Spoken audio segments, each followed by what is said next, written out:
নমস্কার। দারুণ স্বাদের ধনেপাতা দিয়ে নিরামিষ স্টাফড আলুর দম আর সাথে নরম তুলতুলে নানের রেসিপি।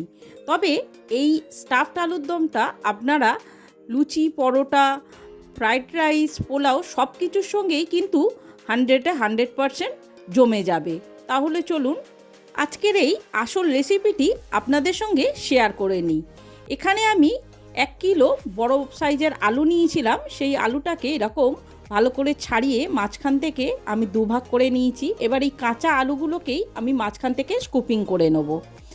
আলু সেদ্ধ করে স্কুপিং করতে গেলে ভেঙে যাওয়ার সম্ভাবনা থাকে, তাই আমি আগে থেকেই আলুগুলোকে কাঁচা অবস্থাতেই স্কুপিং করে নিলাম যাতে ভেঙে না যায়।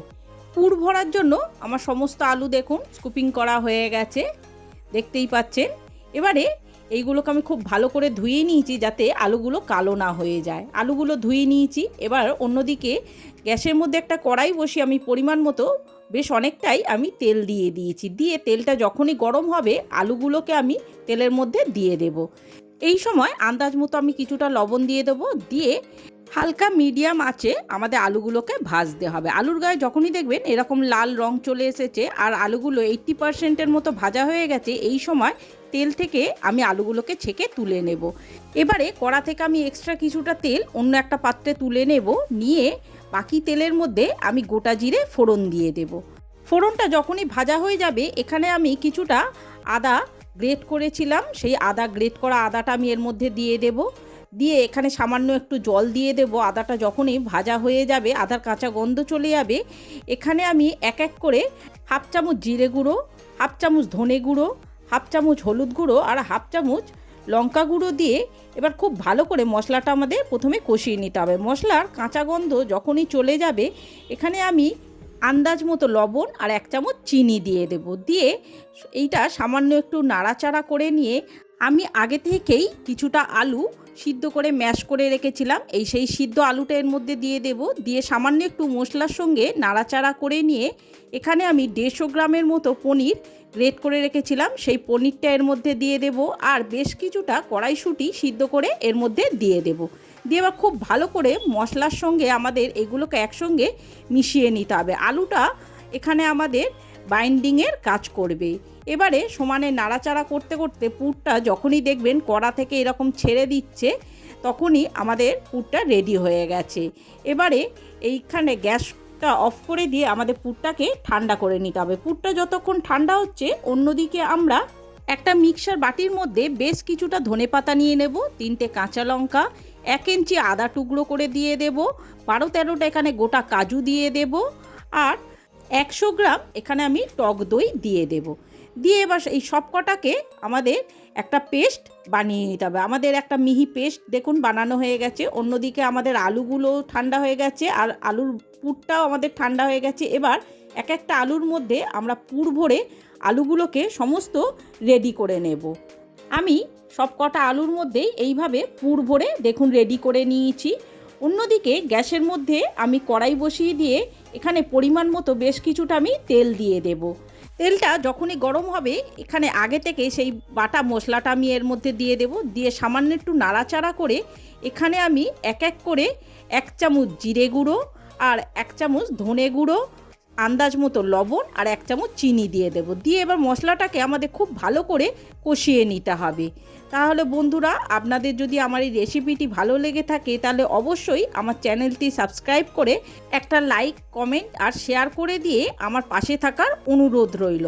মশলা থেকে যখনই দেখবেন এরকম তেল ছেড়ে দিয়েছে তখনই এখানে আমি সেই মিক্সিয়ে ধোয়া বাটির জলটা আমি দিয়ে দেব। দিয়ে আরও কিছুটা এখানে আমি জল দিয়ে দেব। জলটা দিয়ে এবার খুব ভালো করে মশলার সাথে আমাদের জলটাকে মিশিয়ে নিতে হবে। সব কিছু খুব ভালোভাবে মিশে গেলে এবারে আমাদের গ্রেভিটা ফোটা পর্যন্ত অপেক্ষা করতে হবে। গ্রেভিটা যখনই দেখবেন এরকম ফুটে উঠেছে তখনই এখানে আমি সেই পুর ভরা আলুগুলো এর মধ্যে দিয়ে দেব। গ্রেভির মধ্যে পুর ভরা আলুগুলো দিয়ে খুব হালকা হাতে আমাদের আলুগুলোকে সামান্য একটু গ্রেভির সঙ্গে মিশিয়ে দিতে হবে। খুব ভালো করে মেশানো গ্রেভির সঙ্গে হয়ে গেলে আলুগুলো এখানে আমি বেশ কিছুটা কসৌরি মেথি ওপর থেকে ছড়িয়ে দেব। কসৌরি মেথিটা দিয়ে খুব হালকা হাতে আমাদের এটাকে মিশিয়ে নিতে হবে। খুব হালকা হাতে মিশিয়ে এটাকে আমাদের 5 মিনিট ফুটতে দিতে হবে। 5 মিনিট ফোটার পর গ্রেভিটা যখনই দেখবেন এরকম ঘন হয়ে গেছে, আমাদের এখানে স্টাফড আলুর দম একদম রেডি হয়ে গেছে। এবারে আমি গ্যাসটাকে অফ করে দেব। দেখতেই পাচ্ছেন আমরা কত সহজে নিরামিষ ধনেপাতা দিয়ে এরকম স্টাফড দারুণ স্বাদের একটা আলুর দম বানিয়ে ফেললাম। অন্যদিকে এবারে আমি নানের জন্য 500 গ্রাম ময়দা নিয়েছি।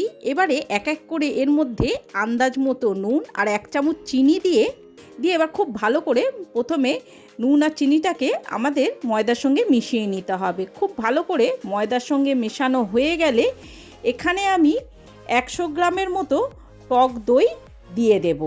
দইটা দিয়ে এখানে আমি 1 চামচ বেকিং পাউডার আর হাফ চামচের কম বেকিং সোডা দিয়ে এবার খুব ভালো করে দইয়ের সঙ্গে মিশিয়ে এবার ময়দার সঙ্গে আমাদের এই সবগুলোকে খুব ভালো করে মিশিয়ে নিতে হবে। সবগুলো খুব ভালো করে মেশানো হয়ে গেলে এখানে আমি উষ্ণ হালকা গরম জল দিয়ে ময়দাটাকে খুব নরম করে আমাদের মেখে নিতে হবে। এখানে আমি 2 চামচের মতো সাদা রিফাইন্ড তেল দিয়ে দিলাম। দিয়ে এবার ময়দাটাকে খুব ভালো করে মেখে আমাদের 15 মিনিটের মতো এটাকে রেস্টে রেখে দিতে হবে। 15 মিনিট পর ঢাকা খুলে ময়দাটাকে আরও খুব ভালো করে আমি একটু মেখে নেব। দেখতে পাচ্ছেন ময়দাটা আমাদের কত নরম মাখা হয়েছে। ঠিক এই রকম নরম করেই আমাদের মাখতে হবে। এবার সামান্য একটু গুঁড়ো ময়দা উপর থেকে ছড়িয়ে দিয়ে আমি সামান্য একটু ময়দাটাকে মেখে আমি কয়েকটা লেচি এখান থেকে করে নেব নানের জন্য। আমার কয়েকটা লেচি আমি করে নিয়েছি। এবারে একটা বেলনির সাহায্যে আমাদের প্রথমেই নানগুলোকে বেলে নিতে হবে। এখানে আমি প্রথমেই বেশ কয়েকটা নান আমি বেলে নেব। আমার কয়েকটা নান বেলা হয়ে গেছে। অন্যদিকে ততক্ষণে আমি কড়াতে তেল গরমের জন্য বসিয়ে দিয়েছিলাম। তেলটা যখনই গরম হয়েছে তখনই আমি একটা করে নান গরম তেলের মধ্যে ছেড়ে দেব।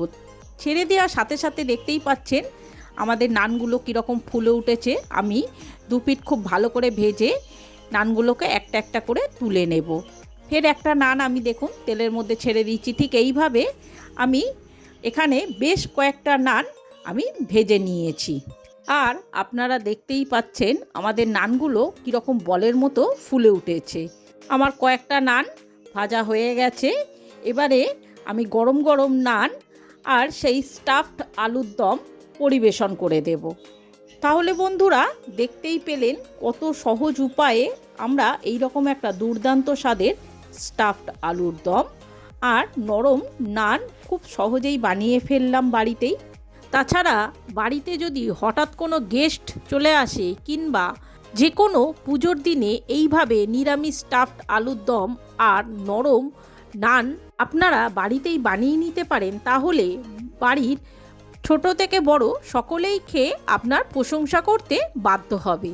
তাহলে বন্ধুরা আর দেরি না করে ঝটপট আমার এই রেসিপিটি দেখে আপনারাও এইভাবে বাড়িতেই স্টাফড আলুর দম আর নরম নান বানিয়ে ফেলুন ঝটপট।